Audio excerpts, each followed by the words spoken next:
comment sont filmées les vidéos YouTube.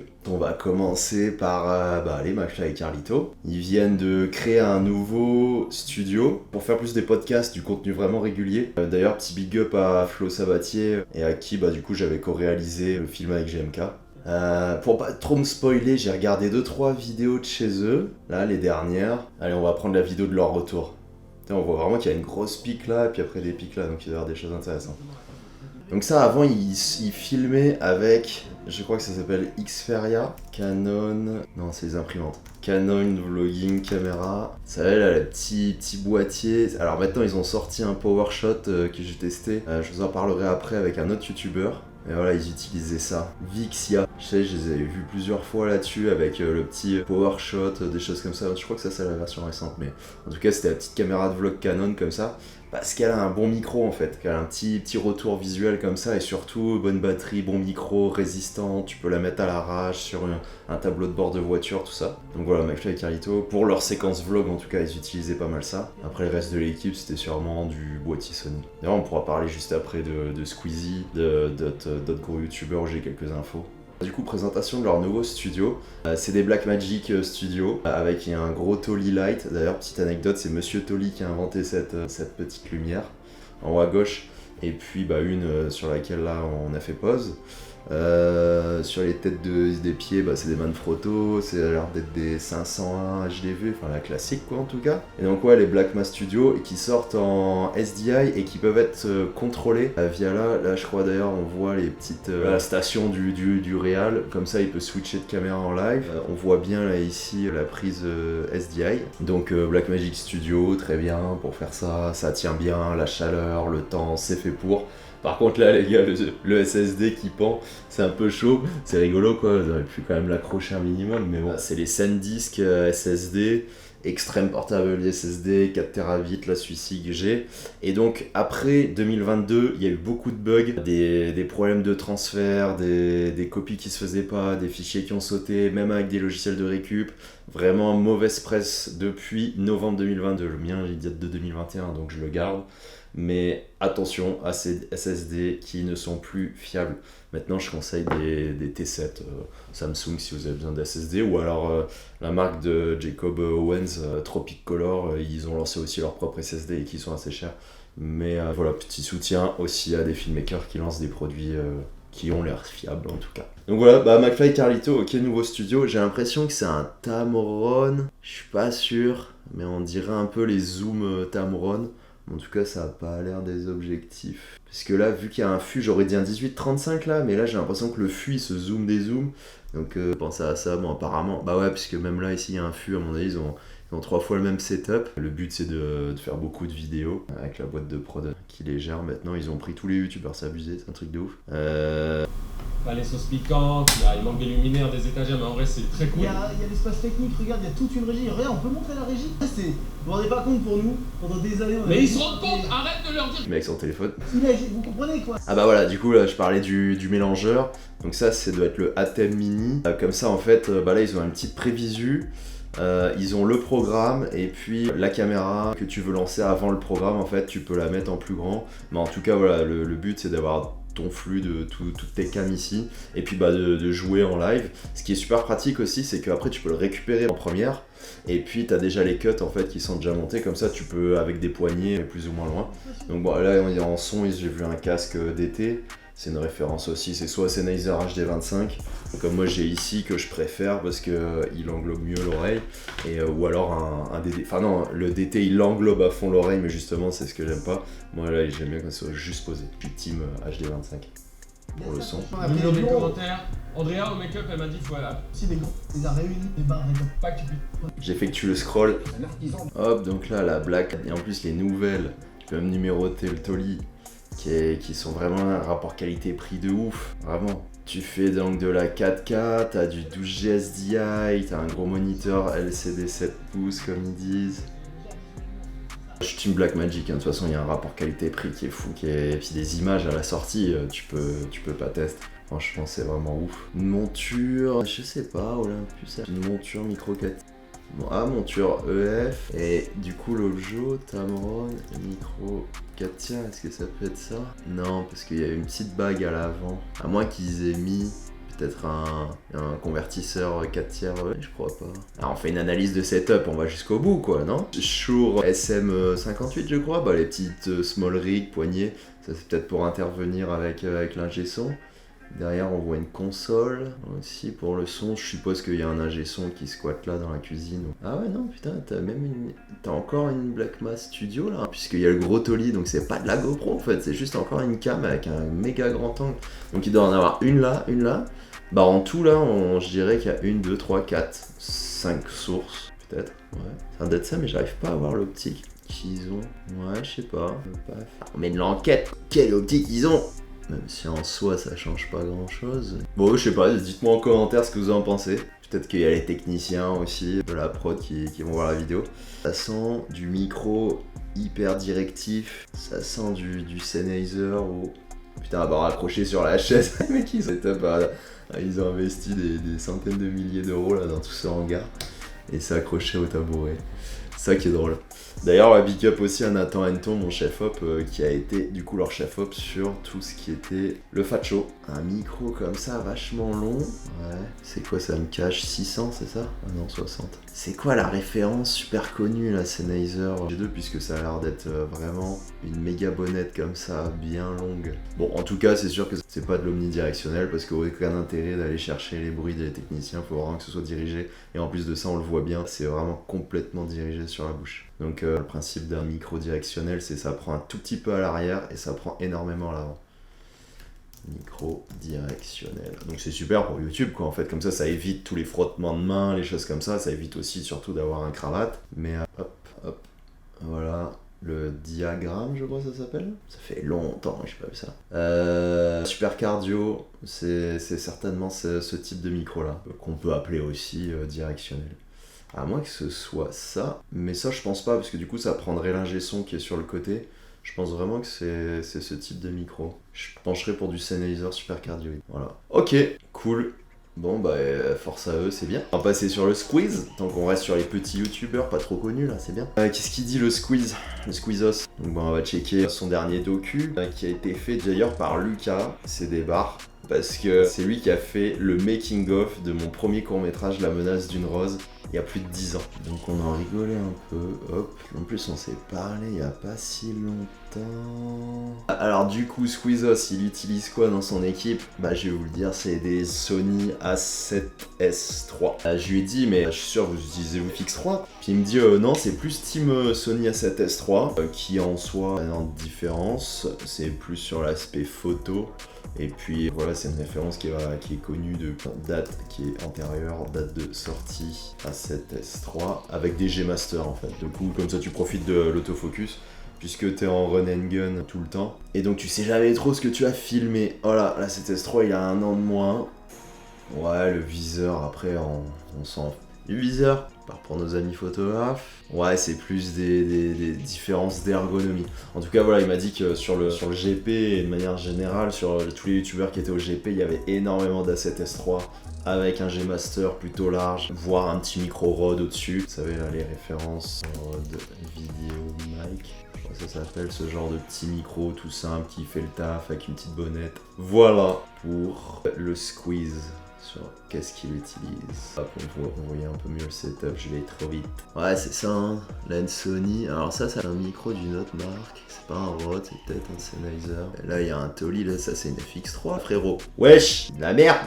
Non mais sûrement ils ont plein de cams. En tout cas ça tourne chez Sony. Bah ouais, autofocus performant, mais bon pas si performant l'autofocus Sony, puisque on va aller par exemple sur la petite vids dont je vous parlais tout à l'heure, la Explosable qu'on a faite. On a fait des making-of sur Insta, sur YouTube. Tout a été shooté en Sony. Moi j'étais assez déçu, puisque c'était du drift en fait, c'était une comme ça. Donc la voiture elle pompe énormément, elle fait aussi de la fumée. Donc en fait ça perdait beaucoup, ça pompait vachement. Et après on avait d'autres problèmes. Là-dessus, plutôt sur la fin du projet. Voilà, quand il y avait 2 trios face à face, là, comme ça. Bah en fait, là, la cam large, on avait 2 cams comme ça. Donc la cam, par exemple, sur le frérot complètement aberrant, ou sur Dejna. Et ben en fait, elle pompe sur ce truc. Ben en fait, la mise au point, elle savait pas vraiment sur quel visage était, un peu sur les trois. Du coup, je crois qu'on était offert à balle, peut-être à F2.8, à 70-200. Et ouais, en fait, elle sélectionnait de temps en temps. Alors tu peux forcer, t'as un bouton sur le côté pour dire non, je veux que ça reste sur lui. Sauf que quand t'es en tournage, t'as vu le temps, surtout ce genre de truc de vlog. Donc on n'avait pas vraiment eu le temps de bien setup ce qu'on était chronométré. Donc voilà, bref, tout ça pour dire, moi je chie un peu la gueule de Sony quoi, parce que c'est très très à la mode, en tout cas à Paris tout le monde a ça. Le setup on peut parler, dans le Squeeze il shoot surtout chez Sony, et j'avais déjà vu, je crois que c'était des... sur le qui est l'imposteur. On voit de temps en temps des bouts de cam passer, je sais plus c'était avec qui. Putain, masterclass d'ailleurs, celle avec Eric Ramsey était vachement drôle. De temps en temps, on voit des petits bouts de setup. Possible que ce soit avec celle-ci, je sais plus. Et c'était, je pense, de la FX5 ou FS7 Mark II. De FS5 ou FS7 Mark II. Je pense pas que ça a été les FX6 récentes qui sont de couleur grise parce que c'est des gros corps cam noirs. Toujours avec des lenses Sony. En tout cas, très propre. Et j'ai vu vraiment une évolution. Donc, ils ont dû changer de setup en cours sur qui est l'imposteur parce que c'était vachement propre, quoi. L'image est clean. Donc, ça doit être sûrement peut-être du 4K. Je sais pas si c'est du All Intra ou du S-Log. Mais voilà, en tout cas, c'est cohérent, c'est joli, c'est flatteur. Ça va très bien pour ce genre de vidéo. Alors, c'est des microsecondes. Hein. C'est vraiment... Il faut être à l'affût, quoi. Peut-être quand il y a des actions, quand il y a des interventions, là, c'est plus là où on peut voir le petit setup. Ouh là là, t'as vu un truc là? Ah bah voilà, on y est. Donc boîtier Sony avec le frérot qui est là, petite Medbox. Et là ça a l'air d'être, si je peux revenir, hop, vitesse de lecture à 0,25. On est à 25,4. Donc là ouais, boîtier Sony, lens Sony, pied, une Medbox, parce que c'est avec Sony. Voilà, les boîtiers n'ont pas de ND interne. On voit pas très bien, mais j'ai l'impression avec le petit bout de retour qui passe là, ça doit être encore un boîtier Sony. En tout cas, voilà, j'ai le souvenir que c'était de la FS7 en tout cas. Et wow, si c'est pas de la FS7, alors c'est du boîtier Sony, ça c'est sûr. Donc certainement les fameux A7S3 dont on parlait. Franchement, l'étalo est clean hein. Sur ce format-là. Voilà, c'est propre, les couleurs sont jolies quoi, elles sont flatteuses, la température est ok et tout. Enfin, franchement, on s'y croirait quoi. Hop, on voit encore les ici. Et ça m'a l'air d'être, encore Lucas, ça m'a l'air d'être du full boîtier Sony en fait. Putain, mais pourquoi j'avais vu des FS7, moi je sais pas. Bon bah, full A7S3. Et là, on a le frérot ingé son. Hop.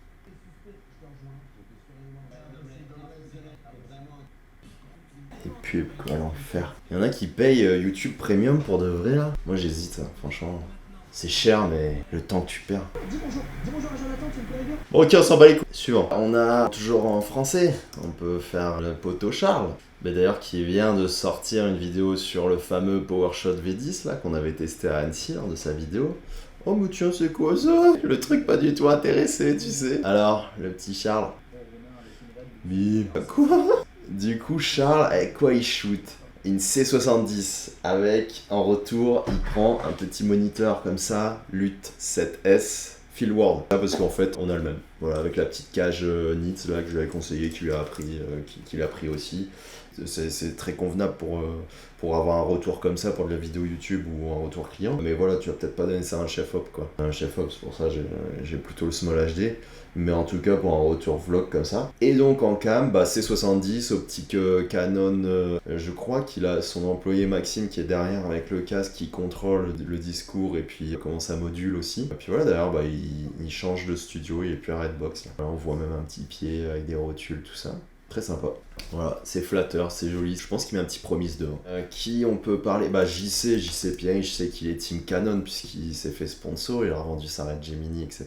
Donc lui il filme. Après, vu qu'il est souvent en déplacement à l'étranger, ça doit être des petits setups quand même. Hein. Ça doit être vraiment du Canon un peu à la main. Sur du R5C et puis une optique RF. Je pense qu'il se change aussi pas mal de setup selon là où il va. Donc je sais pas trop si c'est le bon exemple vraiment à montrer. En setup de youtubeur, alors lui je l'aime bien. Woozy, il nous sort toujours des gros vlogs des familles, hyper longs, tout à l'iPhone. Donc je suppose le dernier iPhone 14 Pro ou 15 Pro maintenant. Mais en tout cas à l'époque ça devait être 14 Pro.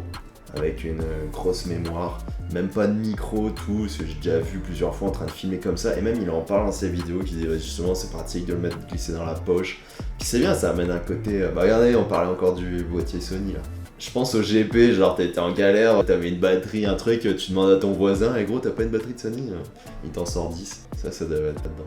Voilà. On peut aller voir un petit peu chez les ricains. Chez les ricains avec quoi ils vloguent. Parce qu'après le truc en fait du vlog, là on parle vraiment des vidéos YouTube, c'est la gestion de la data. Je me souviens qu'il y avait Amixen qui disait à chaque fin de vidéo, en fait ils peuvent pas garder tout. Bon, ce qu'ils font, c'est c'est intelligent je trouve, ils font un export de la vidéo avec la musique et les titres, et puis ensuite ils font un export sans musique, sans titre. Et comme ça ils stockent ça. Et c'est tout, après les rushs ils les écrasent. Imaginez pas le nombre de vidéos qui sortent. Donc ils peuvent pas tout garder, mais par contre si tu veux faire un flashback, au moins t'as le montage, tu vois, t'as au moins la réac. Donc ça c'est quand même intéressant. Je pense que c'est une bonne méthode de fonctionnement pour économiser de la data. Quoi. Alors, si Peter, ah mais non, on va aller voir les copains. On va aller voir Motion Clubhouse. C'est donc Chris Ray et Martin Forbes qui sont en fait les vidéastes de DC Shoes. Voilà. Et on a fait notre formation Automotive Filmmaking ensemble avec Sam Choix-Film et eux. Donc c'est trop lourd quoi. Tu vois, moi j'adore leur taf et leurs vidéos sont vraiment hyper clean quoi. Franchement, allez checker leur chaîne, c'est vraiment propre de ouf. Et eux, je sais qu'ils shootent encore une fois en C70 de chez Canon. Eux, ils ont Red Komodo C70 et aussi GH5, GH6. Mais c'est plus pour filmer du skate. C'est clean quoi, putain, juste pour une petite intro quoi. Ils font pas beaucoup de vues franchement, ils ont pas énormément d'abonnés et tout, mais justement, elle leur donner un peu de force, parce que bah du coup, ils sont aussi un petit peu dans l'automobile et la moto, puisqu'on s'est associé pour la formation. Mais voilà, ils shootent leur vlog, c'est 70 et je trouve ça super clean quoi, franchement. Ça vaut vraiment le détour. Je pense qu'ils se mettent dans les réglages les plus savatés de la C70. Comme moi, voilà, pareil, je shoot du coup mes vlogs en Blackmagic 6K Pro. Je me mets en 4K ProRes Proxy, quoi. Voilà, on va pas faire plus, limite je pourrais me mettre en HD. Et c'est ça aussi, c'est du vlog quoi, faut vraiment économiser de la data là-dessus. Donc voilà, ils montraient comment irriguer justement leur setup, vous irez checker. Ouais, c'est 70, après on a Sam, mon plus gros youtubeur là, de 220 000 abonnés. Bah lui, je sais avec quoi il shoot, puisqu'on a beaucoup shooté ensemble. Que ce soit les vlogs ou bah, ses vidéos YouTube perso quoi. C'est en Sony A7S3. Voilà, parce que la stabilisation, parce que les basses lumières surtout, parce que les optiques G-Master avec l'autofocus, la praticité, avec un retour Atomos. J'ai un deck c'est que 6000 vues parce que ça mérite plus, on s'est vraiment donné quoi, avec des Lambo, des Ferrari à New York, c'était vraiment incroyable quoi. Donc là c'était du Sony All-E, c'était fou ce moment. Donc petit boîtier Sony A7S3, de bons souvenirs. Et ça d'ailleurs, petite parenthèse, les casques Holy Land, vachement bien pour communiquer, ça évite d'appuyer sur un Toki et tout. Si vous voulez investir, c'est encore quelque chose qui va durer dans le temps. Donc vous pouvez y aller quoi. Et Sam utilise les Picomic, voilà, tac, pour le son. Picomic 2, voilà, il en est satisfait.